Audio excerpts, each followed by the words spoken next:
कहानी। मॉडर्न ससुराल में घूंघट वाली बहू की रसोई।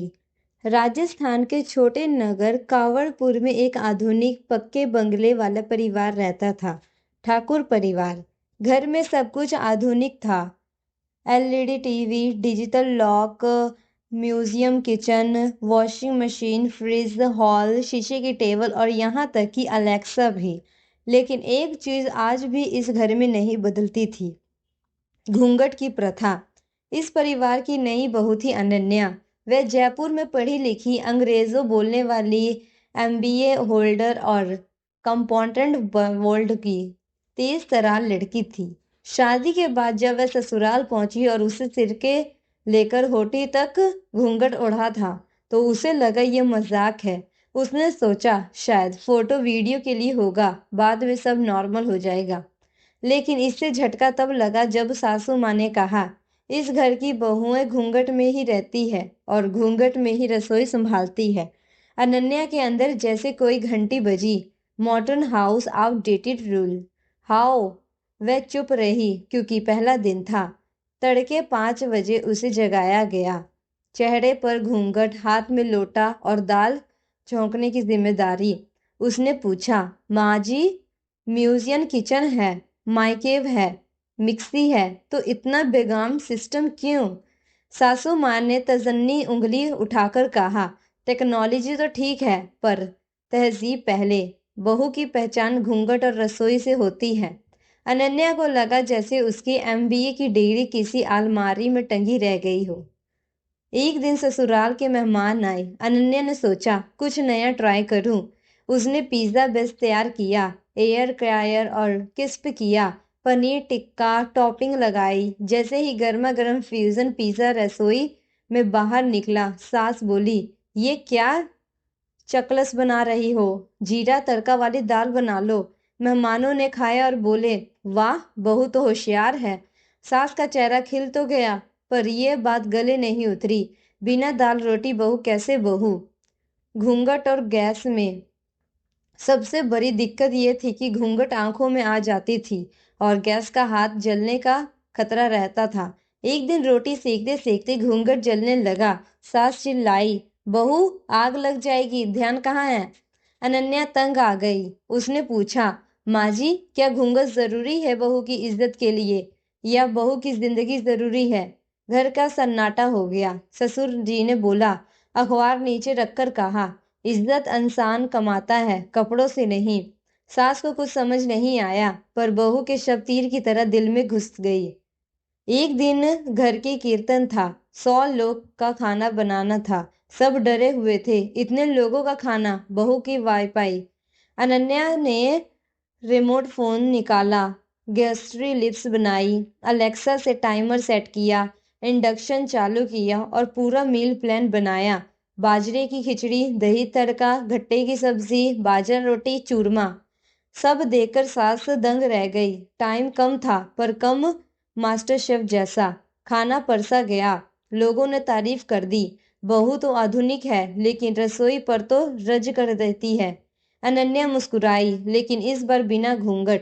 एक बूढ़ी दादी बोली, पहले बहुएं घूंघट के पीछे छिपती थी, आज की बहुएं हुनर के पीछे चमकती है।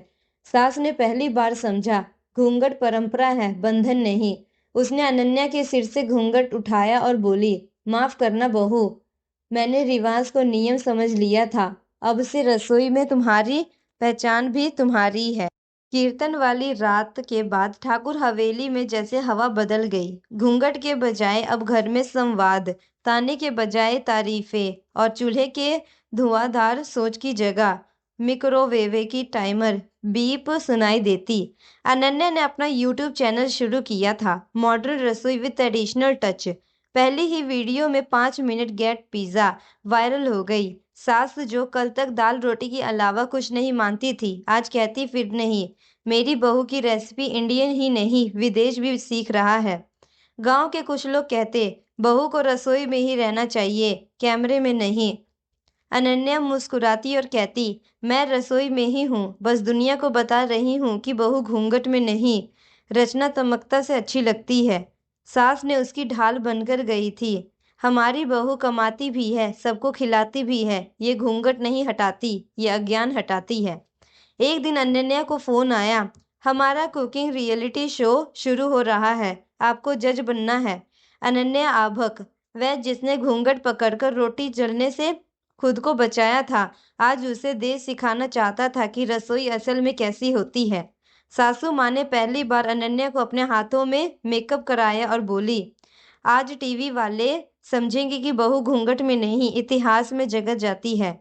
जब शो प्रसारित हुआ तो गांव की औरतें चिल्लाई, अरे सुनो, ठाकुर बहू टीवी पर है। गांव की ही एक पुरानी सोच वाली भाभी काजल बोली, ये सब दिखावा है, घूंघट हटाकर बहू अपना घर नहीं संभाल सकती। सास ने जवाब दिया, बहू घर भी संभाल रही है और दुनिया भी। जो घूंघट हटाए बिना डरती ही, वह अपनी पहचान कैसे बनाएगी। काजल की ईर्ष्या वहीं मर गई। एक दिन एक ईमेल आया, एक दुबई में एक इंटरनेशनल फूड एक्सपो रख रहे हैं, ट्रेडिशनल इंडियन फ्यूजन में आपका चैनल नंबर 1 है, आप हमारे मुख्य अतिथि बने। अनन्या ने ईमेल पढ़ा, हाथ कांप गए। सास ने कहा, जाओ बहू, घूंघट में जन्मी सोच को हिंदुस्तान में छोड़ दो, सपनों को दुनिया दिखाओ। घर में पहली बार बहू अकेले विदेश जा रही थी। लोगों ने कहा, हवेली की बहू विदेश जा रही है। दुबई एक्सपो में अनन्या के डिश बनाई, शाही दाल पिज़्ज़ा, जहां रोटी नहीं पिज़्ज़ा बेस था और तड़का इटालियन हर्ब्स के साथ। जजों ने कहा, you did not fuse two cuisines, you fuse two mindsets. ताली ऐसी बजी कि अनन्या की आंखें नम हो गई। ऊंची मंच पर उसे एक ग्लोबल पार्टनरशिप ऑफर मिला। वापस आते ही ससुर बोले, अब तू मेरी बहू नहीं, मेरी बेटी है। सास बोली, घूंघट हटाने की जो हिम्मत हो बहू कर जाए, वह कुल का मान बढ़ाती है। और उसी रात हवेली में नया बोर्ड लिखा, अनन्या रसोई फ्रॉम ट्रेडिशनल टू ट्रांसफॉर्मेशन। गांव की औरतें जो कल तक घूंघट के पीछे अपनी पहचान छुपाती थी, आज अपने बच्चों के हाथों से कुकिंग क्लास में बैठाती है। किसी ने पूछा, बहू की पहचान क्या है? सास मुस्कुराकर बोली, पहचान घूंघट में नहीं बनती, घूंघट हटाने की हिम्मत से बनती है। दुबई एक्सपो से लौटते ही ठाकुर हवेली का माहौल बदल चुका था। जहां पहले दीवारों पर शादी की फोटो लगे थे, अब वहां अनन्या रसोई की इंटरनेशनल अवार्ड की चमक थी।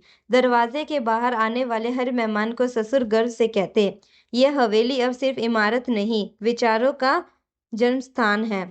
औरतें जो घूंघट में अपनी पहचान दफन करती थी, अब कहती, हवेली की बहू ने हमें खुद से सिखाया है। अनन्या का चैनल 10 लाख सब्सक्राइबर पर पार चुका था। ब्रांड खुद ईमेल लिखकर उसने रेसिपी खरीद रहे थे। लेकिन ये तो बस शुरुआत थी। जीवन जब ऊंचाई देता है तो परीक्षा भी जरूर लेता है। एक सुबह न्यूज चली, अनन्या रसोई copied Italian fusion, legal notice sent. पूरा सोशल मीडिया आग बन गया। काजल वही पुरानी ईर्ष्यालु ननद टाइप भाभी मजे लेती बोली, देखो, ज्यादा उड़ने वाली चिड़िया का यही हाल होता है। सास ने पहली बार गुस्से से कहा, चिड़िया उड़ना बंद नहीं करती, आसमान बदलती है। अनन्या रोई नहीं, उसने कहा, गलती मेरा सूट, मेरा घूंघट या मेरा मेकअप नहीं था, गलती ये कि मैंने सोचा सफलता पर सब खुश होंगे। उसने केस का जवाब दिया, सबूत दिए और 27 दिनों बाद केस बंद हुआ। जज ने कहा, इनोवेशन इज नॉट इमिटेशंस। सच्चाई जीत गई। लेकिन इस घटना ने अनन्या को सिखाया, ऊंचाइयों पर पहुंचकर हवा ठंडी होती है, मगर तूफान भी नहीं आते। एक सुबह ईमेल आया, we invite Ananya to speak at TEDx global, breaking stereotypes through kitchens. सास खुशी से चिल्लाई, अब बहू सिर्फ खाना नहीं बनाएगी, विचार परोसेगी। टीईडी मंच पर अनन्या ने घूंघट को हाथ में पकड़ा और कहा, ये घूंघट कभी मेरे सिर पर भारी था, पर आज मैं इसे बोझ नहीं, इतिहास समझकर उठाती हूँ। रसोई मेरी कैद नहीं थी, रसोई मेरी उड़ान थी। फर्क बस सिर्फ सोच का होता है। ताली 8 मिनट तक गूंजती रही। टीईडी टॉल्क वायरल हो गया। लाखों लड़कियों ने लिखा, दीदी आपने हमारी आवाज बनकर सिखाया। अब अनन्या की नजर एक बड़े सपने पर थी, अपना food teach startup, AI plus traditional food, जहां मशीनों भी दादी की रेसिपी सीखे।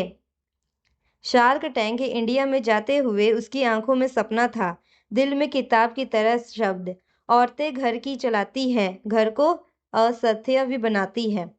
साक्ष बोले, तुम बहू नहीं, बिजनेस रेवोल्यूशन हो। हम इन्वेस्ट नहीं, विश्वास कर रहे हैं। डील मिली 5 करोड़ रुपए में 20% इक्वलिटी। टीवी पर पहला दृश्य, एक बहू घूंघट नहीं, एग्रीमेंट साइन कर रही है।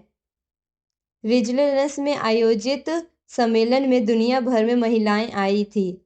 जब उन वुमेन की चेयरपर्सन ने कहा, Indian has sent not a chief, India has sent a movement. Ananya ने मंच पर कहा, रसोई घर और की जिम्मेदारी औरत की कमजोरी नहीं, उसकी प्रयोगशाला है, जहां वह स्वाद नहीं संस्कार बनाती है।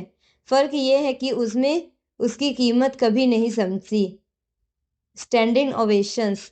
काजल, जो उसकी सबसे बड़ी आलोचक थी, एक दिन उसके दरवाजे पर खड़ी थी, आंखों में आंसू। अनन्या, मैं गलत थी, घूंघट ने मुझे दुनिया से छुपाया, तुमने मुझे खुद से मिलाया, मुझे भी कम सिखाओ। घूंघट यहाँ प्रतीक बन चुका था, सीमाओं का, परंपरा का और उससे बाहर जाने की हिम्मत का। अनन्या मुस्कुराई, जो कल दुश्मन थे वे आज साथी बन सकते हैं, बस सोच का चूल्हा जलाना चाहिए। काजल अब उसकी टीम की मुख्य रेसिपी डेवलपर बन चुकी थी। फिर से दिन, इंडियन एजुकेशन मिनिस्ट्री ने घोषणा की, अनन्या रसोई modules will be introduced in home science and entrepreneurships curriculums. सास ने आसमान की ओर देखा और कहा, आज बहू ने सिर्फ घर नहीं, देश बदल दिया। हवेली के गेट पर नया बोर्ड लगा, जहां बहू रसोई में नहीं, भविष्य को तैयार हो रही थी। एक बच्ची ने पूछा, आंटी, घूंघट क्या होता है? अनन्या ने मुस्कुराकर उत्तर दिया, एक परंपरा जो सिर पर अच्छी लगती है, पर सोच पर कभी नहीं। पुरानी सोच, नई सोच। पुरानी सोच, बहू रसोई में अच्छी, घूंघट में सम्मान, रसोई सेवा, बहू चुप रहे। और नई सोच, बहू दुनिया बदल सकती है, सम्मान कर्म से मिलता है, रसोई स्टार्टअप कला विज्ञान, बहू बोले सिखाए, नेतृत्व करे। अनन्या कोई लड़की नहीं, एक युग है जहाँ रसोई कैद नहीं, उद्यमिता से प्रयोगशाला है, जहाँ बहू बोझ नहीं, एक ब्रांड, एक बदलाव, एक भविष्य है। और एक दिन इतिहास लिखेगा, भारत की रसोई में ही महिला उद्यमिता की पहली जो लास्टी थी। इंडियन एजुकेशन मिनिस्ट्री के ऐलान के बाद देश भर की लड़कियां अनन्या रसोई कैरिकुलम भरने लगे। ये कोई खाना बनाने की किताब नहीं थी, एक सोच बदलने का विज्ञान था। How culture plus technology is equal to new economy. सास गर्व से बोलती, हमारी बहू ने चूल्हे की जगह चाट बनाना सिखा दिया। ससुर कहते, ये बहू नहीं, भविष्य की निर्माता है। लेकिन अनन्या के मन में कुछ और बड़ा चल रहा था। वह बोली, मैंने घर बदला, समाज बदला, अब मुझे सिस्टम बदलना है। लाखों महिलाएं उसे जुड़ चुकी थी, युवा, गृहिणी, छात्राओं, सब कहते, हमें आपका रास्ता चाहिए, दिशा नहीं खोनी। इसी दौरान देश के एक बड़ी पार्टी ने निमंत्रण काया, हम वुमेन इनोवेशन काउंसिल बनना चाहते हैं, आप उसका राष्ट्रीय चेहरा बने। पूरा देश दंग। गांव वाले बोले, अरे, एक बहू रसोई में निकलकर अब संसद तक जा रही है। सास ने कहा, जिस बहू ने घूंघट हटाया वह पर्दा पर्दा हटाएगी। अनन्या ने शर्त रखी, मैं राजनीति में नहीं जाऊंगी, राजनीति मेरे सामने में आएगी। और यही हुआ। भारत के कई राज्यों में अभी भी पुरानी सोच के कानून महिलाओं ने उलझन पर रोक लगाते थे। रजिस्टर्ड प्रॉपर्टी पर बहू का नाम नहीं, होम बिजनेस के लिए अनुमति, घरेलू काम का आर्थिक मूल्य शून्य। अनन्या बोली, अगर रसोई अर्थव्यवस्था है तो उसका श्रम जीडीपी में गिना क्यों नहीं जाता। ये वाक्य तीर की तरह देशभर में फैला। टीवी डिबेट्स, अखबार, सोशल मीडिया, हर जगह एक ही सवाल, क्या घर का काम जीरो इनकम है? औरतें बोली, हम कमाते नहीं, देश को बचाते हैं। सरकार चुकी। पहली बार इतिहास में डोमेस्टिक लेवल वैल्यूएशन बिल पेश हुआ। जब बदलाव बड़ा होता गया तो विरोध पहाड़ बनकर खड़ा होता है। कुछ नेता बोले, बहू को घर में रहना चाहिए, क्रांति की क्या जरूरत। धार्मिक समूह बोले, घूंघट संस्कृति है, इसे हटाना अपराध है। अनन्या ने शांत होकर कहा, मैं संस्कृति नहीं मिटा रही, मैं संस्कृति को कफन बनने से रोक रही हूँ। लाखों औरतें सड़क पर उतर आई, कई बोले, कई मिक्सर और कई कलछी। लेकिन यह गलियों नहीं, परिवर्तन के औजार थे। इतिहास में पहली बार रसोई युद्ध का मैदान नहीं, क्रांति का मैदान बनी। Red for women summit. लाल किले की दीवारों पर पहली बार महिलाओं की भीड़ थी। अनन्या ने घूंघट को हवा में लहराया और कहा, परंपरा वो नहीं जो औरत को रोके, परंपरा वो है जो औरत से दुनिया जुड़े। मैं घूंघट के खिलाफ नहीं, घूंघट की सीमा के खिलाफ हूँ। उसकी आवाज गूंज बन गई, पूरा देश तालियों से हिल गया। 3 साल बाद हर स्कूल में अनन्या इनोवेशन किचन लैब, हर गांव में वुमेन इंटरप्रेन्योरशिप हब, हर पंचायत में महिला नीति सलाहकार। एक रिपोर्ट आई, इंडिया बिकम नंबर 1 इन वुमेन लेड स्टार्टअप। यूएन ने घोषणा की, Indian did not empower A women, empower India. सास ने आंसू पोंछकर कहा, बहू ने जहान नहीं बदला, जहान को नई आंखें दी। एक दिन हवेली के बाहर वही सच्ची फिर आई। उसने पूछा, आंटी, रसोई अब किसके लिए है? अनन्या मुस्कुराई, रसोई अब खाना पकाने की जगह नहीं, खुद को पकाने की जगह है, जहां स्त्री स्वाद नहीं, स्वाभिमान तैयार करती है। समय बीतता गया। कितनी इतिहासकार ने किताब लिखी, Indian second freedom struggle led by kitchens. पहले आजादी तलवारों से मिलती थी, दूसरी चूल्हों से। और उस किताब के पहले पत्ते पर लिखा था, एक बहू ने घूंघट हटाया नहीं, घूंघट को इतिहास बना दिया। सीख।